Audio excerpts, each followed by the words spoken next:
والصلاة والسلام على سيد المرسلين محمد وعلى آله وأصحابه أجمعين. أما بعد فأعوذ بالله من الشيطان الرجيم. بسم الله الرحمن الرحيم. ولله على الناس حج البيت من استطاع إليه سبيلا ومن كفر فإن الله غني عن العالمين. صدق الله العظيم. قال رسول الله صلى الله عليه وسلم: من حج لله فلم يرفث ولم يفسق فرجع كيوم ولدته أمه، أو كما قال عليه الصلاة والسلام. بزرگان محترم اور عزیز دوستو،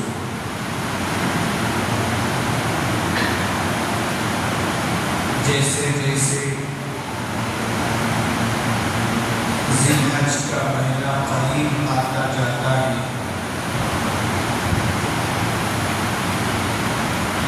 لوگوں میں حج کا ذوق اور قربانی کا ذوق بڑھتے جاتا ہے۔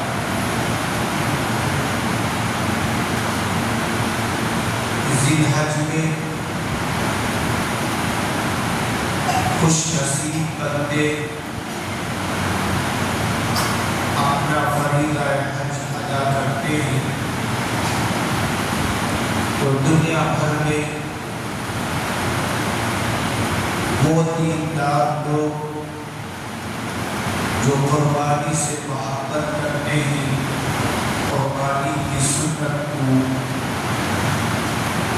ادا کرتے ہیں۔ اللہ نے اسلام کی بنیاد 5 عبادتوں پر رکھی، اس میں سے حج اسلام کا آخری اور اہم رکن ہے، جو امت کے مالداروں پر اللہ نے فرض فرمایا ہے۔ یہ اتنی بڑی عبادت ہے کہ اگر 70 سال کا بوڑھا ساری عمر گناہوں میں گزارنے کے باوجود ایک مرتبہ طلب کے ساتھ، تڑپ کے ساتھ، شوق کے ساتھ فریضہ حج کو ادا کرتا ہے، تو اللہ پاک اس کی ساری عمر کے گناہوں کو معاف فرما دیں گے اور اسے خوشخبری سناتے ہیں: رجع، تو لوٹ جا، آج تو گناہوں سے ایسے پاک ہو گیا ہے، ولدتہ امہ، جیسا کہ ابھی تیرے ماں نے تجھے جگا ہے۔ تو حج کو اللہ نے کہا کہ بے حیائی کی باتوں سے بچا کر رہے،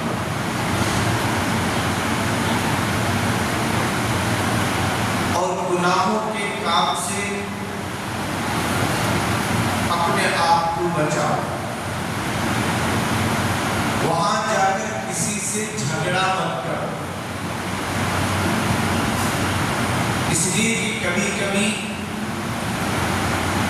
وہاں اتنا غصہ آتا ہے، انسان اجنبیت دور کی بات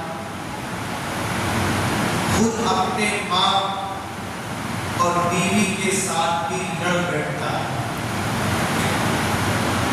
اور شیطان یہ چاہتا ہے وہاں جا کر بھی تمہارے درمیان لڑائی کو اختلاف کو جاری رکھے، اور اللہ جو تمام بندوں کو وہاں آنے کی دعوت دیتا ہے وہ اتحاد کا سبب بتانے کے لیے کہ دیکھو میرے ایک اعلان پر دنیا کے ہر کونے کا قومی، چاہے وہ کالا ہو، گورا ہو، خوبصورت ہو، سیاہ صورت ہو، پڑھا لکھا ہو، جاہل ہو، سب ایک جگہ میرے کہنے پر جمع ہو۔ اب عرفات کے میدان میں جب پورے حجاج جمع ہوتے ہیں تو اللہ پاک آسمان دنیا پر اتر آتے ہیں اور فخر کے ساتھ فرشتوں کے سامنے فرماتے ہیں دیکھو دنیا کے کونے کونے سے میرے بندے میرے کہنے پر میدان عرفات میں جمع ہو چکے ہیں، نہ ان کو اپنے بالوں کی پرواہ ہے، نہ ان کو اپنے جسم کی پرواہ ہے۔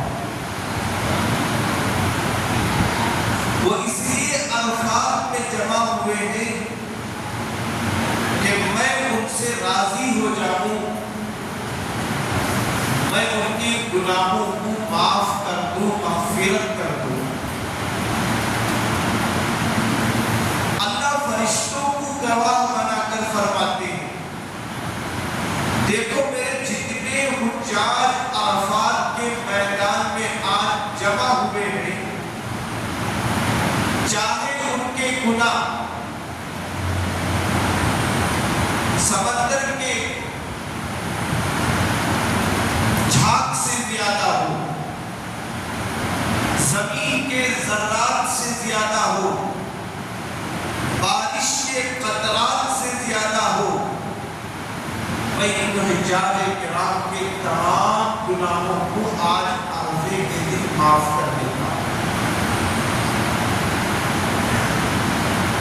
یہ سعادت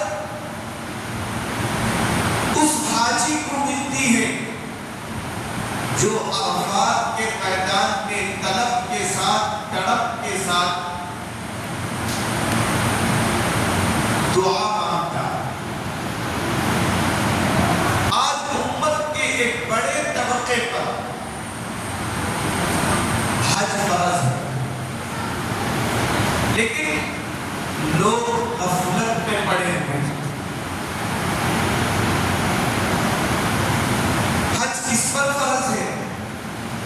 فرمایا جو وہاں آنے جانے کی خرچ کی طاقت رکھتا ہو، سواری کے خرچ کی طاقت رکھتا ہو، اس کی غیر حاضری میں اس کے بیوی بچے کا خرچ چلا سکتا ہو، بس اس پر حج فرض ہو جاتا ہے۔ آج امت کا ایک بڑا طبقہ ایسا ہے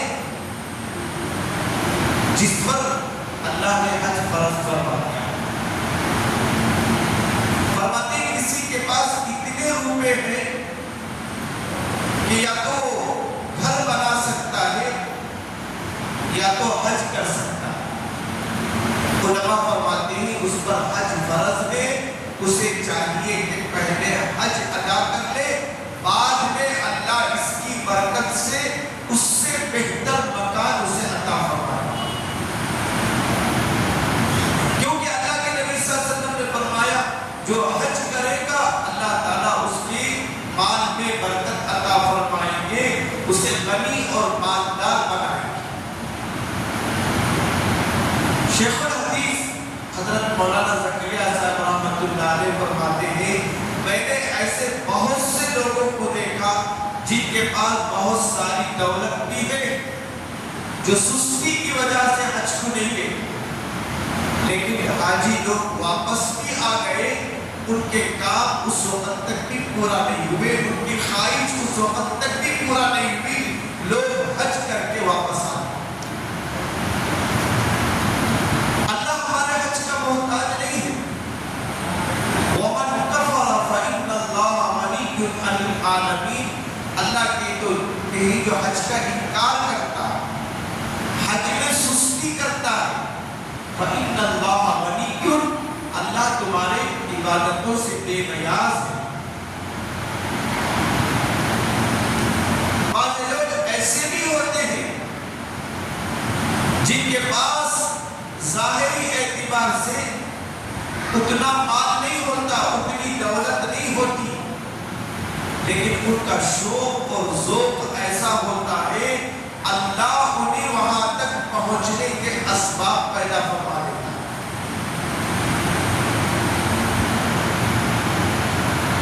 تو ہر مومن کے دل میں یہ خواہش ہونی چاہیے کہ میں اپنی زندگی میں ایک مرتبہ تو حج کر دوں۔ امام غزالی رحمۃ اللہ علیہ فرماتے ہیں اللہ نے اگر کسی کو صحیح سالم آنکھ دیا ہے تو دنیا میں 4 چیزوں کو جی بھر کر دے دے۔ کسی کو اللہ نے صحیح سالم آنکھ دیا ہے تو وہ دنیا میں 4 چیزوں کو جی بھر کر دے دے۔ ان میں سے کیا فرمایا؟ پہلا فرمایا اللہ کے کلام کو دیکھ لو، اللہ کے کلام کو سیکھ لو اور پڑھ لو۔ اللہ کا کلام اتنا مبارک ہے، اللہ کی طرف سے کلام پڑھنے والوں کے لیے برکت کے وعدے ہیں۔ جو کلام اللہ پڑھتا ہے وہ اللہ کا محبوب بن جاتا ہے۔ دوسرا فرمایا اہل اللہ کو دیکھو، اللہ والوں کو دیکھو، اللہ والوں کی صحبت اختیار کرو، تمہارے اندر دین آئے گا، تقوی آئے گا، عاجزی آئے گی، دنیا کا بے حیثیت ہونا سمجھ میں آئے گا، اور دنیاوی زندگی کا مزہ اللہ والوں کے ساتھ رہنے میں ہے، نہ کہ مالداروں کے ساتھ رہنے میں۔ امام غزالی رحمۃ اللہ علیہ فرماتے ہیں جہاں بھی تمہیں اللہ والے ملے ان کی صحبت اختیار کر لو، تمہارے دل غم سے، فکر سے، رنج سے آزاد رہے۔ اللہ والوں کی جوتیاں سیدھے کر کے دیکھو، ان کے سامنے بیٹھ کر دیکھو اللہ نے ان کے دل میں کیا نورانیت رکھا ہے، کیا علم رکھا ہے۔ اور میں ایک کلام اللہ کو دیکھو، دوسرے آنکھوں سے اہل اللہ کو دیکھو۔ کل ان اہل اللہ میں سے کسی کو اللہ یہ اجازت دے دے کہ تم جسے چاہے سفارش کرو، تو وہ اہل اللہ اپنے صحبت میں بیٹھنے والوں کی سفارش کریں، اتنی بڑی دولت حاصل ہو۔ تیسرا فرمایا حضور صلی اللہ علیہ وسلم کے روزے کو دنیا میں اپنے آنکھ سے دیکھیں۔ جس روزے پر حضرات ملائکہ آ کر اپنا سر جھکا دیتے ہیں، جہاں پر اللہ کی رحمتوں کا ہمیشہ نزول ہوتا ہے، حضور کے روزے پر حاضری دو۔ اللہ کے نبی صلی اللہ علیہ وسلم نے فرمایا جو کوئی آدمی میرے قبر کی زیارت کے لیے آئے گا، من زار قبری، جو میرے قبر کی زیارت کے لیے آئے گا، اللہ اس کے لیے جنت واجب فرمائے گا، اس کے لیے میری شفاعت واجب ہو جائے گی۔ حالانکہ وہ زیارت کس کی کرتا ہے؟ حضور کے روزے کی کرتا ہے، لیکن حضور کو اپنی امتیوں سے اتنی محبت فرمایا جو قدم میری محبت پہ چل کر آئیں گے کے لیے آئے، اس کے لیے میں مغفرت کی دعا کروں گا، اللہ کے سامنے اس کی سفارش کرا ہوگا اور جنت کو واجب کرا ہوگا۔ آج ہم سیر و سیاحت کے لیے سال میں ایک مرتبہ جاتے ہیں، 50,000 روپے، لاکھ روپے خرچ کرتے ہیں، انہی لاکھ روپے میں اپنے اہل و عیال کے ساتھ حضور کے روزے کی زیارت کر سکتے ہیں۔ قیامت کے دن تم حضور کو دیکھو گے، حضور کا روزہ نہیں دیکھ سکو گے۔ حضور کا روزہ دیکھنا ہے تو یہ دنیا کا مقام ہے، اس دنیا میں تم حضور کے روزے کو دیکھ لو، یہ دیکھنے کی چیز ہے، اس پر اجر و ثواب ہے، سفارش کے وعدے ہیں، جنت کے وعدے ہیں۔ چوتھے نمبر پر فرمایا کہ کعبۃ اللہ کو دیکھو، جہاں پر 120 رحمتیں کعبۃ اللہ پر روزانہ اللہ کی طرف سے اترتی ہیں، ان میں سے 20 رحمتیں صرف کعبۃ اللہ کو دیکھنے والوں کے لیے۔ وہاں بیٹھ کر عبادت نہیں کرتا ہے، ذکر نہیں کرتا ہے، تلاوت نہیں کرتا ہے، صرف اللہ کے گھر کو محبت کی نظر سے دیکھتا ہے، یہ میرے اللہ کا گھر ہے، فرماتے ہی اس پر بھی اللہ کی طرف سے 20 رحمتیں نازل ہوتی ہیں۔ امام غزالی رحمۃ اللہ علیہ فرماتے ہیں یہ آنکھ سے اگر دنیا میں کوئی چیز دیکھنا چاہتے ہیں تو بس یہ 4 چیزوں کو دیکھ لو، گویا کہ تم نے اپنے آنکھ کا حق ادا کر دیا۔ کیا 4 چیزیں؟ ایک، اللہ کے کلام کو دیکھ لو، پڑھ لو، قیامت کے دن پڑھنا نصیب نہیں ہوگا، بلکہ اللہ قیامت کے دن قرآن پڑھنے والوں سے کہیں گے، حافظوں سے کہیں گے تم قرآن پڑھتے جاؤ، جنت کے درجوں کو چڑھتے جاؤ۔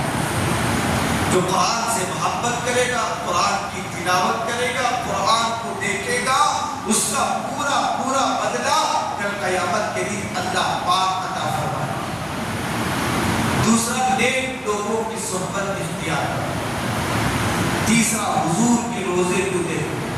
چوتھا فرمایا کعبۃ اللہ کو دیکھو۔ آج ہم آنکھ سے دنیا بھر کی چیزیں دیکھتے ہیں، ہمیں چاہیے کہ 2 چیزیں ہم اپنے ماحول میں دیکھ سکتے ہیں، ایک اللہ کے کلام کو، دوسرے اللہ والوں کو ماحول میں دیکھ سکتے ہیں۔ 2 چیزوں کو دیکھنے کے لیے تمہیں سفر کرنا ہے، ایک مکہ مکرمہ میں جاؤ گے تو اللہ کا گھر ملے گا، ایک مدینہ منورہ جاؤ گے تو حضور کا روزہ ملے گا۔ ہر مسلمان یہ کوشش کرے، اس سال نہیں آئندہ سال ضرور میں اللہ کے گھر کو جاؤں گا، حج ادا کروں گا۔ خوش نصیب ہے وہ بندے جنہیں دنیا میں حج کی دولت نصیب ہو جائے، جتنے مکانات ہیں، جائیداد ہیں، یہ سانس کے ساتھ ختم ہو جائے۔ فرمایا جب حاجی ایک ایک پیسے اس راستے میں خرچ کرتا ہے، اللہ کی طرف سے لاکھوں پیسوں کے وعدے ہوتے ہیں۔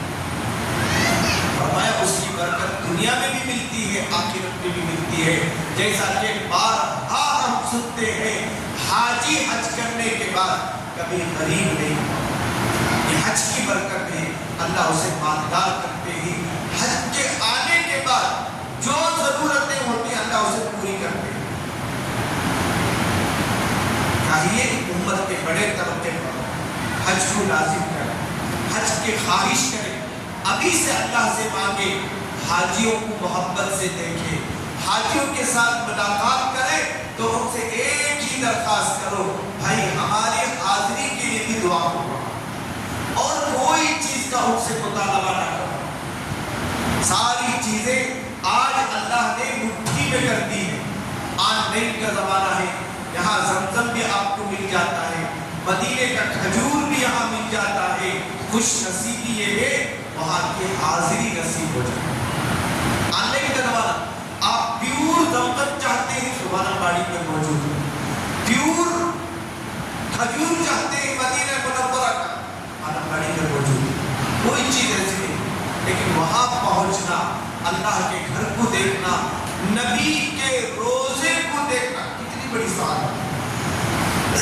اس لیے ہر آدمی یہ خواہش کرے، یہ کوشش کرے کہ زندگی میں ایک مرتبہ تو حج ادا کر لو۔ اللہ عز و جل سے دعا ہے ہم سب کو اللہ تعالیٰ پھر ایک مرتبہ حج کی شکل میں وہاں پہنچنے کی توفیق عطا فرمائے۔